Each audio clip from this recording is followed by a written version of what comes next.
Welcome to the Western New York Great Lakes Restoration Grant Program informational webinar. We are happy to have you join us, and we will now begin with the presentation. First, I'd like to introduce you to the folks working on this program. My name is Jared Steffen, and I am the program administrator. We are joined by Catherine Winkler, our program manager and behind-the-scenes expert on this Zoom webinar. We are also joined by Nick DiNardo and Sky Bragas, our program analysts on the team, and you will hear from both of them later in this presentation. The four of us would not be able to lead this program without the support of our fellow staff, board members, volunteers, and donors. Buffalo Niagara Waterkeeper is a science-based, community-focused nonprofit organization engaged in partnership building, planning, design, community education, and advocacy. We serve as stewards of the Niagara River Lake Erie watershed in Western New York. This watershed encompasses 1.5 million acres of land, 116 municipalities, over 5,000 miles of rivers and streams, and is home to over 1.2 million people. We do this by protecting clean water, restoring the health of surrounding ecosystems, connecting people to water, and inspiring economic growth and community engagement. The Western New York Great Lakes Restoration Grant Program advances this mission by providing funding and support to organizations engaged in restoration-based projects within our watershed. Buffalo Niagara Waterkeeper could not do this alone.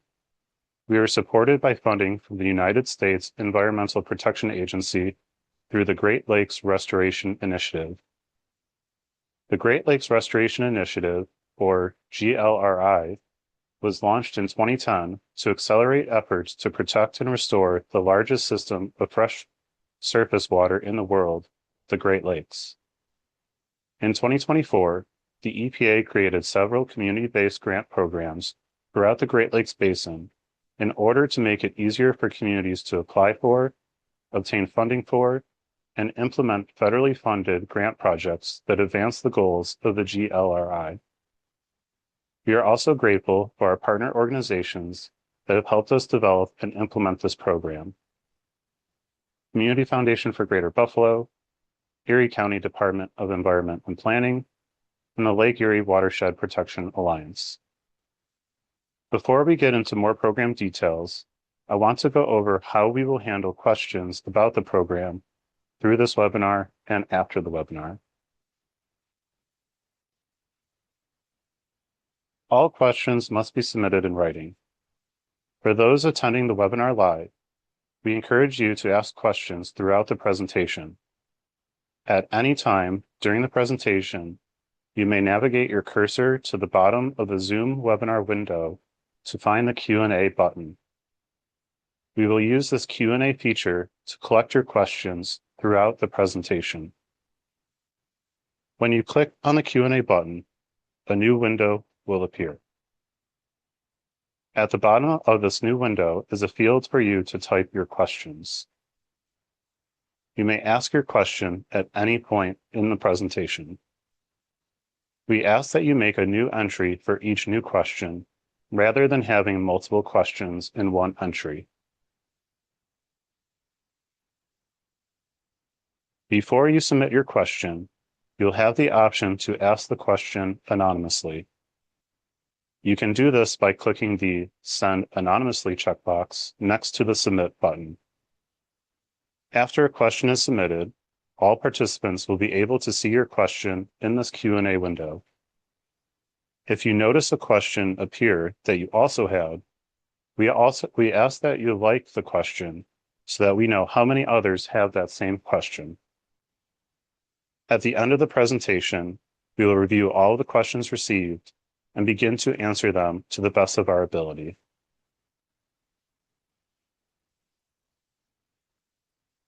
If you are watching the recording or have additional questions after the live webinar has ended, we ask that you submit your question in writing via email to Bonnie Majda at bmajda@bn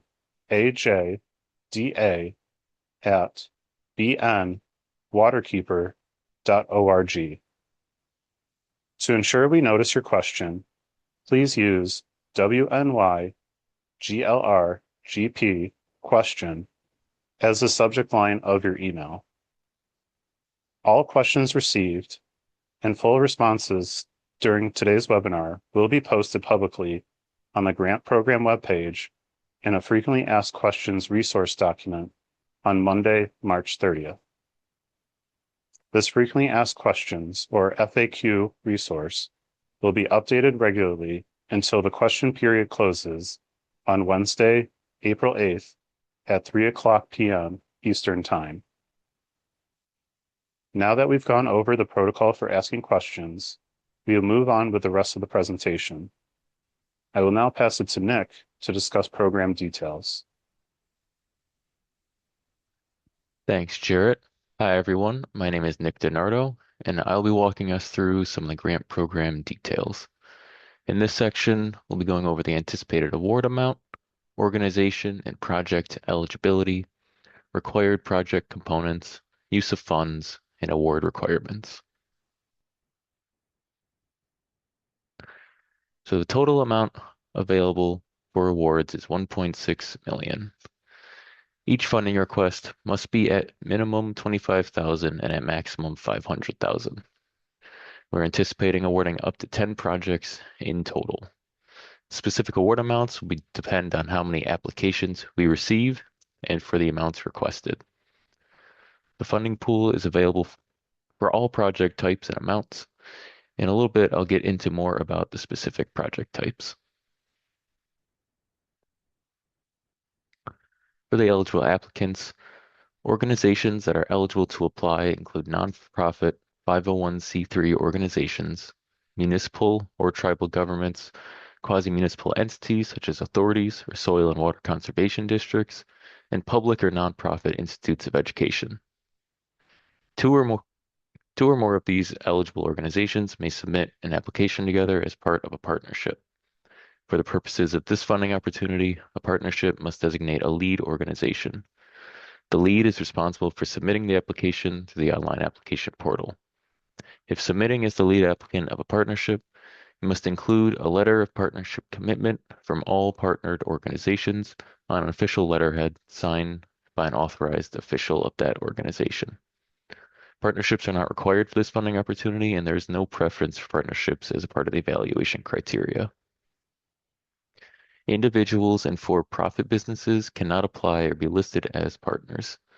For more information on eligible applicants, see Section 5 of the RFA instructions.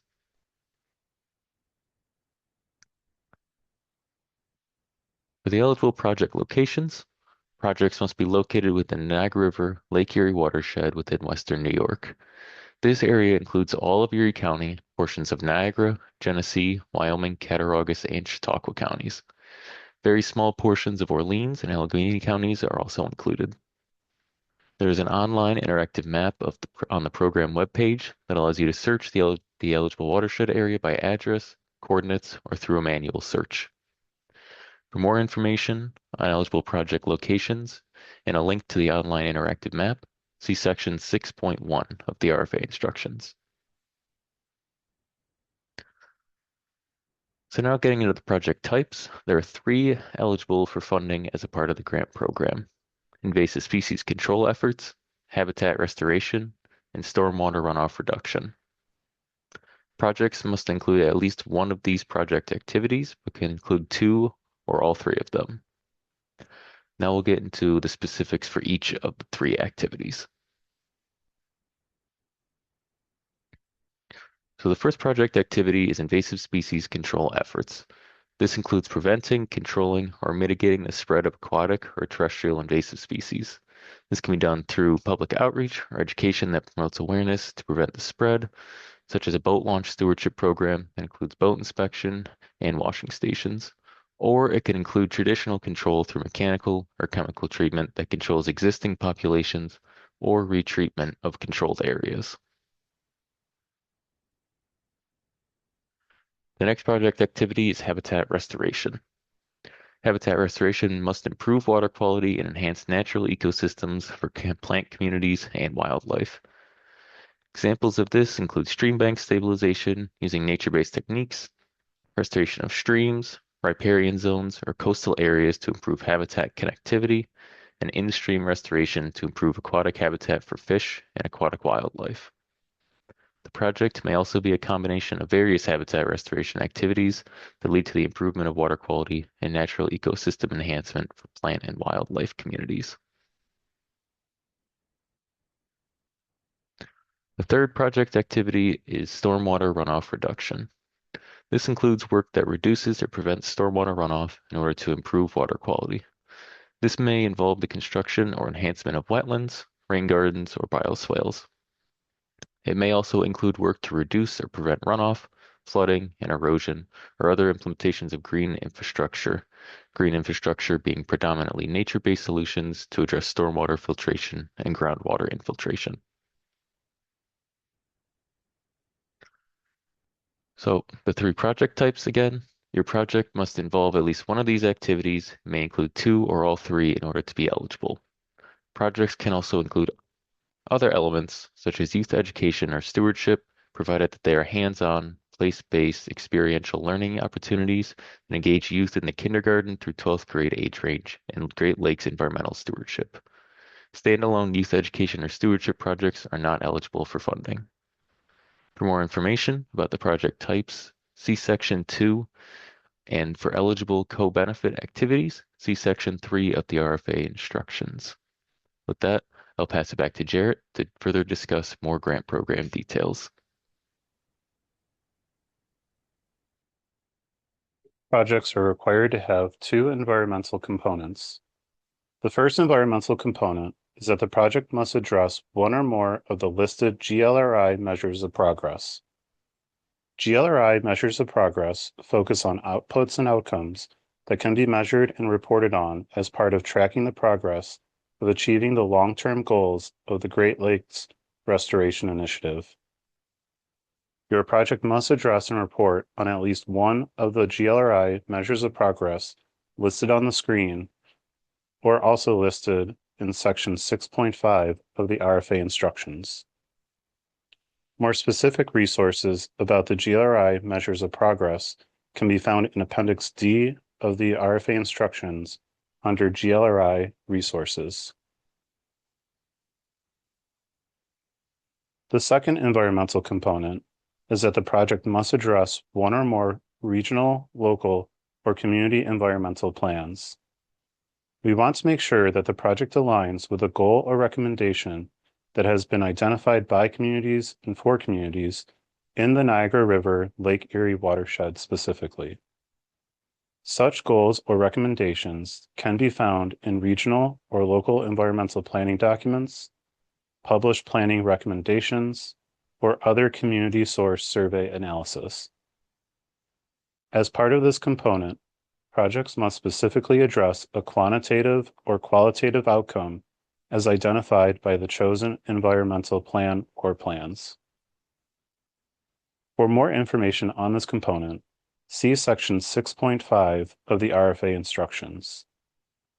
Links to common environmental planning documents for the Niagara River Lake Erie watershed communities can be found in Appendix D of the RFA instructions under Environmental Planning Document Resources.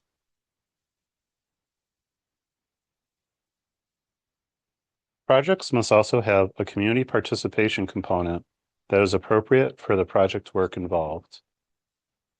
Types of community awareness and participation may include informing, consulting, involving, collaborating, or empowering community members through project activities. For the letter of intent, you will need to identify the community or communities affected by the project. You will also need to describe a high-level strategy for community participation and goals for community impacts and outcomes. More information about the community participation component can be found at Section 6.6 of the RFA instructions. Resources about determining the appropriate level of community awareness or participation can also be found in the RFA instructions at Appendix D.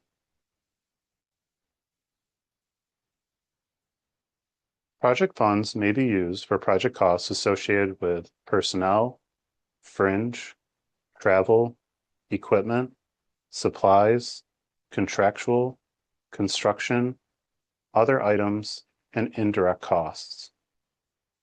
If you have a federally negotiated indirect cost rate, you may use that rate. Otherwise, you may use the 15% de minimis rate for indirect costs. Project funds cannot be solely focused on youth education, workforce development, improving access to water or recreational activities, or environmental monitoring activities. However, these activities may be elements of the project as long as they are not the sole focus of the outcome. Project funds cannot be used for scientific research or studies, septic system work, activities outside of the defined watershed, lobbying activities, international travel, or other costs prohibited by federal regulations. For more information on the eligible and ineligible use of funds, see Section 7 of the RFA instructions. You may also want to consult Appendix C, Budget Information, for a more detailed description of the eligible funding request categories. Finally, all projects must adhere to the award requirements listed in Section 9 of the RFA instructions. This includes having an employer identification number, system of award management registration, and unique entity identifier with the federal government prior to award. Awardees must complete a pre-award questionnaire prior to executing an award agreement. Awardees must attend 2 mandatory workshops with fellow award cohort members. The lead project manager must be present, and other staff or partners may also be included. Awardees will be required to submit quarterly reports and participate in virtual or in-person reviews.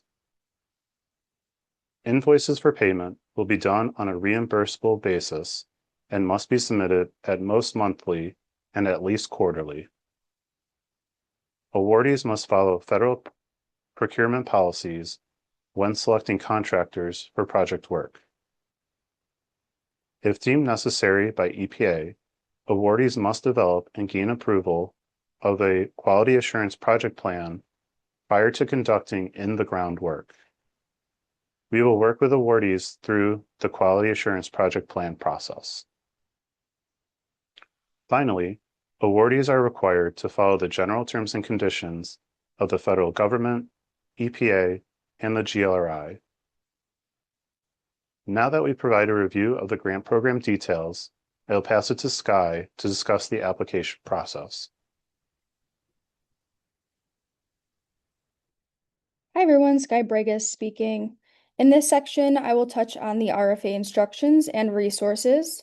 I will also discuss the letter of intent or LOI submission, review process, and evaluation criteria. Finally, I will take you through a brief look at the full application process and the upcoming key dates.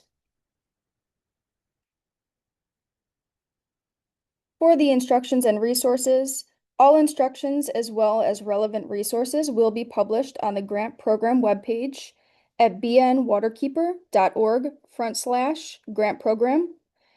This webpage also contains a one-page funding opportunity overview that may be helpful in discerning whether this is the right funding opportunity for you.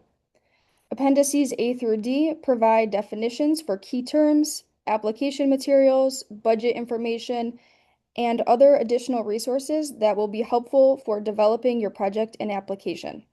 The frequently asked questions will be based on questions received in this webinar through the Zoom Q&A feature and through proper email procedures. The first copy of the FAQ will be available on Monday, March 30th. And the FAQ will be updated as questions are received until 3 p.m. Eastern Time on Wednesday, April 8th. For the letter of intent submissions, all applications must be submitted through the online application portal managed by Community Foundation for Greater Buffalo. We will not accept any application materials submitted through any other means. To access this portal, you must either create an account through the portal or have an account. After signing into the account, you will be able to navigate to the Western New York Great Lakes Restoration Grant Program funding opportunity. This is where you will enter your letter of intent responses and upload any other application files. If you encounter any issues or need assistance using the online application portal, you are welcome to contact Sarah Johnson at Community Foundation for Greater Buffalo directly. Sarah can be contacted at sarahj@cfgb.org. For the letter of intent review process, after the letter of intent submission period has closed, the selection committee will review all of the LOIs that are received. The selection committee will start by reviewing each LOI for basic eligibility criteria as described in the program details. If deemed eligible, the selection committee will then review the project according to the evaluation criteria. The selection committee will use this evaluation criteria to narrow the application submission, and up to 30 projects will then be invited to the full application. Applicants will be notified of the decision for their application on or around June 1st, 2026.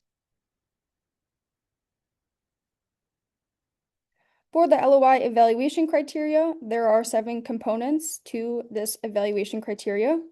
These 7 components are used at the LOI stage and the full application stage. The difference is the level of detail needed for the LOI submission compared to the full application submission. At the LOI stage, we are looking for a complete submission with all required information and attachments. Most importantly, your project should clearly align with the program's eligibility requirements, project activities, and project components. We will also check whether you've identified the GLRI measure of progress your project supports, as well as your description of the environmental outcomes and types of quantifiable metrics you anticipate using.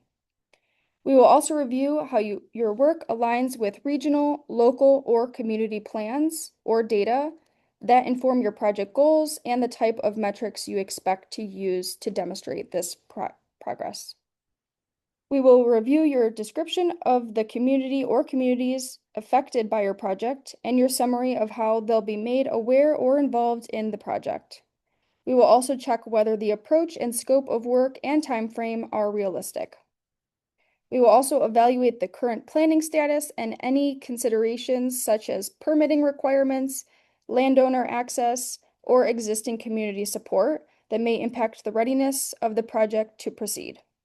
Finally, we will evaluate whether the total estimated funding request is reasonable for your proposed project scope, whether the project can be scaled based on funding availability, and the reliance on securing leveraged funding to complete the project. A specific breakdown of this evaluation criteria and the level of detail expected for the LOI, as well as the full application, can be found in Section 11 of the RFA under evaluation criteria.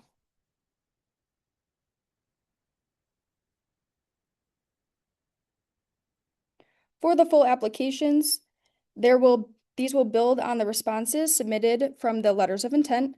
At this stage, applicants will be asked to provide a more detailed project budget and project narrative. All full application questions can be found in the application workbook, found under Appendix B of the RFA. These are not required to be answered prior to the invitation to submit a full application. There will be an additional webinar for those invited to submit a full application where we'll walk through additional guidance for developing a full application. The date and time of that webinar will be announced with the invitation to complete a full application. Here are some of the important program dates to keep in mind. The webinar and frequently asked question resources will be published Monday, March 30th. Question submissions must be received no later than 3 p.m. Eastern Time on Wednesday, April 8th, in order to be included in that final version of the frequently asked questions. Letters of intent are due Friday, April 17th, no later than 3 p.m. Eastern Time. The following dates are the anticipated dates and are subject to change based on the volume of applications received. We anticipate letter of intent decisions will be sent out Monday, June 1st. Full applications are anticipated to be due no later than Friday, July 17th.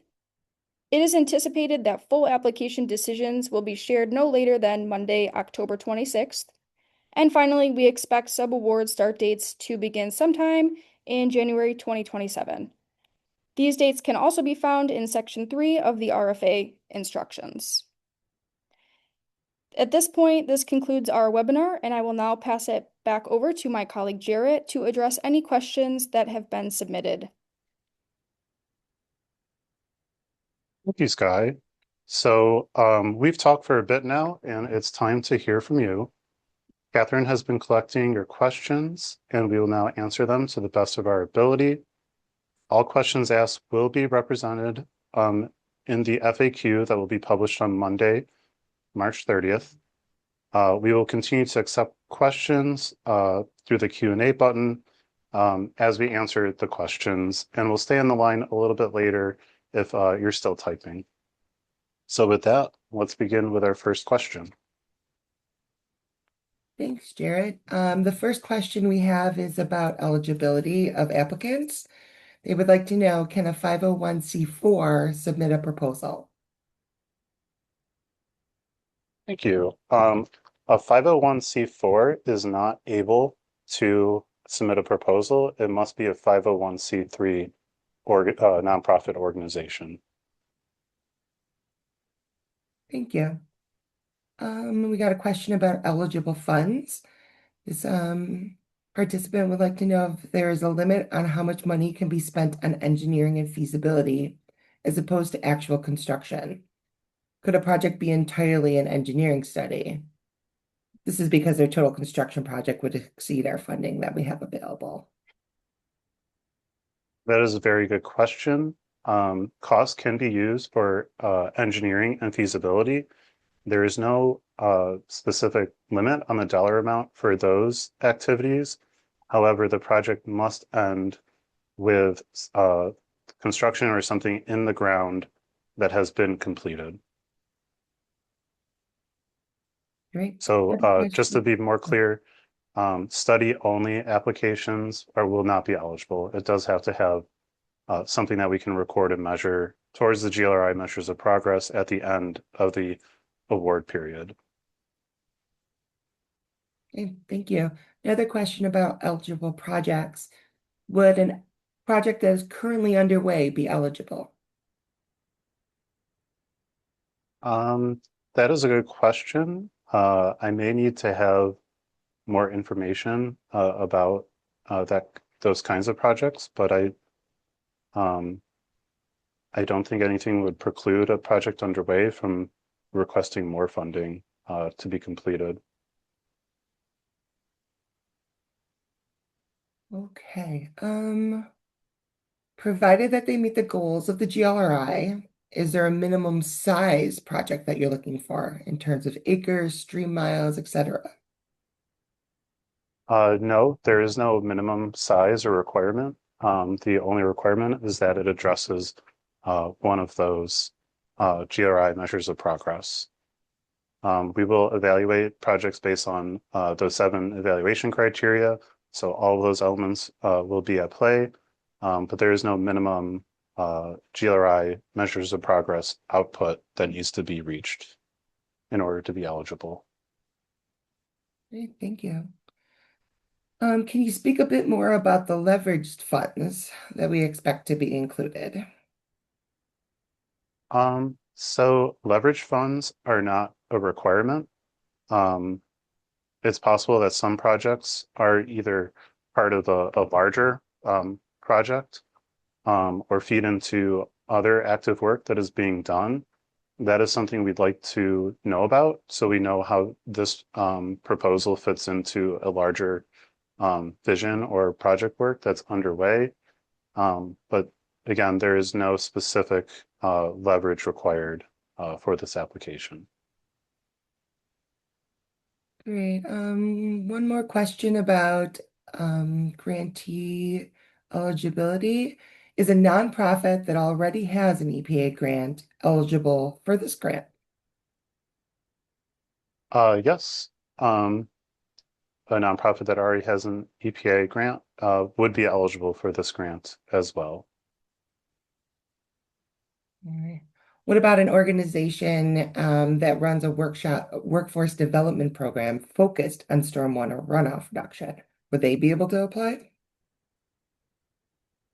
Yes, as long as that organization is one of the eligible organizations listed in the RFA instructions, I think that would be fine. The focus, we would definitely want to hear about the workforce development component to it, but the focus should be about the stormwater reduction.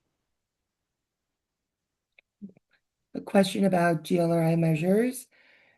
If the GLRI measures of the project are addressed, but not directly in water, will they still be considered?